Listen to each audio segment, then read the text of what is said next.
Hi guys, welcome back to our channel சுவைக்கலாம் ருசிக்கலாம். குட்டீஸ்க்குலாம் ஃப்ரெஞ்ச் ஃப்ரைஸ்னாலே கண்டிப்பாக ரொம்பவே பிடிக்கும். இன்றைக்கி நம்ம அதே டேஸ்ட்டில் long potato fries quick and ஈஸியாக எப்படி செய்யறதா பார்க்க போகிறோம். 2 வேக வச்ச உருளைக்கிழங்க தோல் நீக்கி எடுத்து வச்சுருக்கோம். அதை ஃபஸ்ட்டு இப்போ நம்ம துருவி எடுத்துக்கலாம்.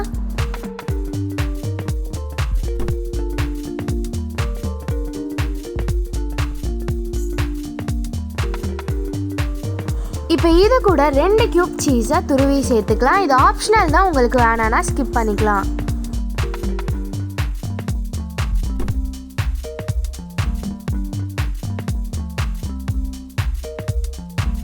இது கூட 1/2 கப் கார்ன்ஃப்ளவர், இது கூடயே 1 teaspoon chilli flakes, 1 teaspoon mixed herbs, தேவையான அளவு உப்பு. இப்போ எல்லாத்தையும் சேர்த்துட்டதுக்கு அப்புறமா இதை நல்லா கலந்து விட்டுக்கலாம். இது பிசைஞ்சிட்டதுக்கு அப்புறமா சப்பாத்தி மாவு மாதிரி கையில் ஒட்டாம வரும். சப்போஸ் உங்களுக்கு ஒட்டுச்சுன்னா இன்னும் கொஞ்சம் கார்ன்ஃப்ளவர் மாவு சேர்த்துக்கோங்க.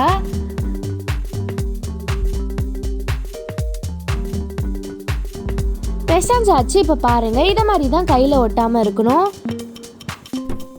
இப்போ இது மாதிரி ஒரு கவர் எடுத்துக்கோங்க. நம்ம பிசைஞ்சு வச்சிருந்த மாவை இந்த கவர் உள்ள போட்டுடலாம். இப்போ நம்ம ஒரு சப்பாத்தி கட்டையை வச்சு ரொம்ப திக்காகவும் இல்லாமல் ரொம்ப தின்னாகவும் இல்லாமல் திரட்டி விட்டுக்கலாம். அதே மாதிரி எல்லா சைட்ஸுமே ஈவனாக இருக்கணும். இப்போ இதை திரட்டியாச்சு. ஒரு 10 நிமிஷத்துக்கு ஃப்ரீசரில் வச்சிடலாம். இப்போ 10 நிமிஷம் ஆயிடுச்சு. ஃப்ரீசர்லேருந்து எடுத்தாச்சு. இப்போ மேலே சைடு இருக்க கவரை மட்டும் இது மாதிரி கட் பண்ணி எடுத்துருங்க.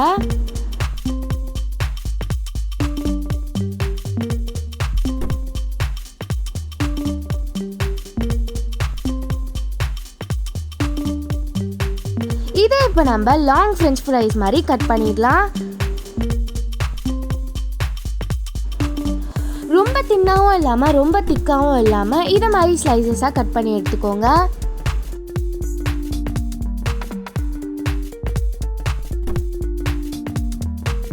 இப்போ ஒரு கடாயில் எண்ணெயை ஹீட் பண்ணிக்கலாம். எண்ணெய் ஹீட் ஆனதுக்கப்புறமா மீடியம் ஃப்ளேமில் வச்சுட்டு நம்ம ரெடி பண்ண அந்த லாங் ஃப்ரெஞ்ச் ஃப்ரைஸ் எல்லாம் ஒன்று ஒன்றா போட்டு இதை மாதிரி பொறுமையாக ஃப்ரை பண்ணி எடுத்துக்கலாம்.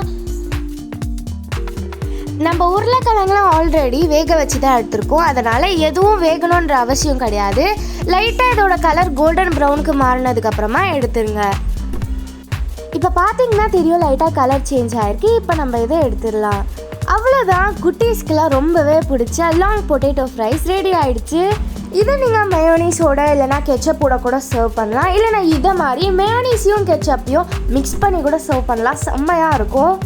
கண்டிப்பாக இதை மாதிரி டிஃப்ரெண்ட்டான ஸ்நாக்ஸ்லாம் உங்கள் வீட்டில் ட்ரை பண்ணி பாருங்கள். குழந்தைங்களாம் கண்டிப்பாக என்ஜாய் பண்ணி சாப்பிடுவாங்க. இந்த வீடியோ உங்களுக்கு பிடிச்சிருந்தா லைக் பண்ணுங்கள், ஷேர் பண்ணுங்கள், கமெண்ட் பண்ணுங்கள். மறக்காமல் சப்ஸ்கிரைப் பட்டனையும் பெல் பட்டனையும் தட்டி விட்டுருங்க. தேங்க்ஸ் ஃபார் வாட்சிங் அவர் சேனல். பாய்.